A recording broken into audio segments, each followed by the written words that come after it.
Hello! Let's just pretend that I didn't almost lose my mind during the pandemic.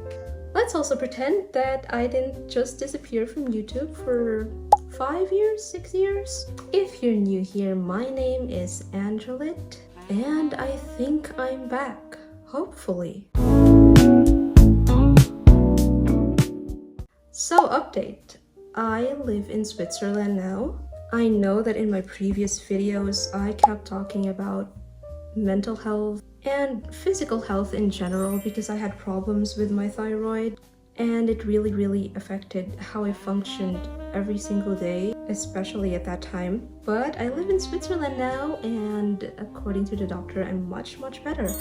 A lot has happened since I uploaded my last video, which I believe was a painting process of a girl in her bedroom holding a giant banana plushie. And after that video, I didn't really take art seriously anymore. I didn't make a lot of artworks. I would draw here and there. I mostly work as a fashion designer these days. But last year, finally, I went back into making actual art for myself. And last year I started taking it seriously. As you can see behind me, these are my latest artworks. It wasn't planned. So last year I started making ACOs. These are tiny paintings the size of Magic the Gathering cards.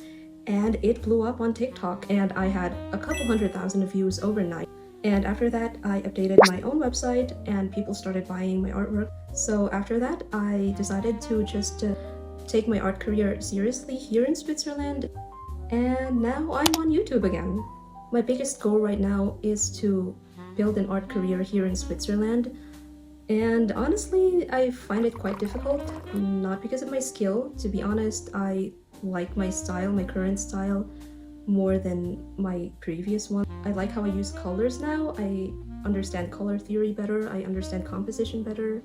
But that's not the hard part. The hard part, I guess, is learning marketing, and it's much more difficult here in Switzerland because as an immigrant, I am still in the process of learning the language. I am fully aware that I have to get into exhibitions so that I can become a more active part of the art community here in Switzerland. But sometimes I imagine myself actually being part of an exhibit finally, and then I have a lot of what ifs. Like, what if somebody likes my art or somebody wants to ask a question about my art and they speak in fluent German? I think, what if I don't understand?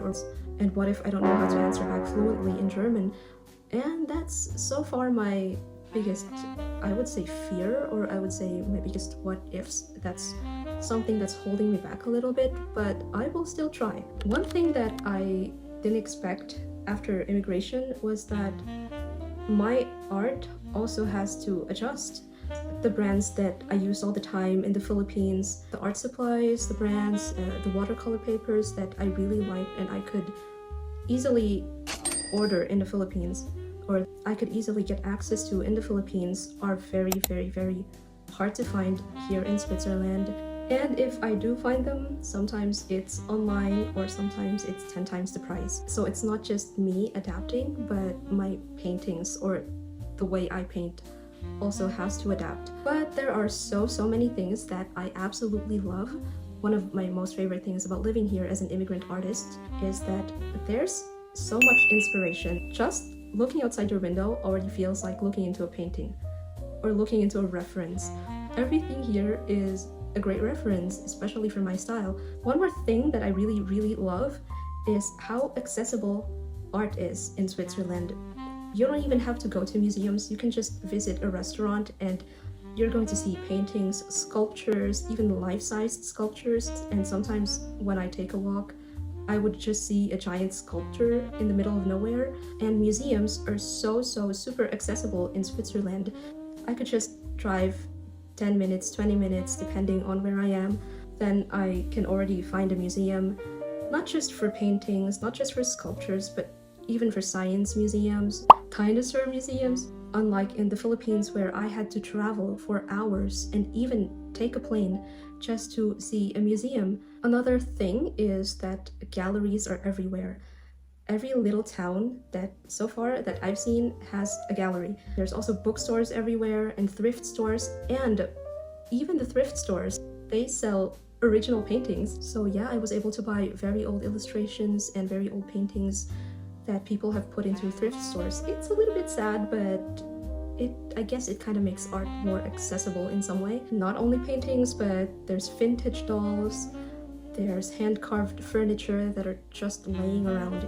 They don't just become a second-hand shop, they actually become a museum. So anyway, about this channel, what I'm hoping for is that it doesn't just become what it used to be. I don't want to just keep sharing just painting processes with relaxing music. I would like to stop with that. I will still, of course, share painting processes from time to time, a couple shorts here and there. I would like to practice talking in front of a camera. I would like this to be a page that connects with people and helps artists. I think I would rather just take you all along with me as I figure things out. Trying to build an art career in a country that still feels new to me. I'm gonna take you with me as I apply for exhibitions or as I make new paintings. I would like to figure out how to get into galleries as an immigrant. I would like to show you my mistakes and how to avoid them. And I would like to show you my success and how maybe, hopefully, you could get there as well. I wish someone would have told me before I got here. Like the fact that moving into a different address, especially as an artist, not just moving into a different country, but moving into a whole other continent, an entirely different culture.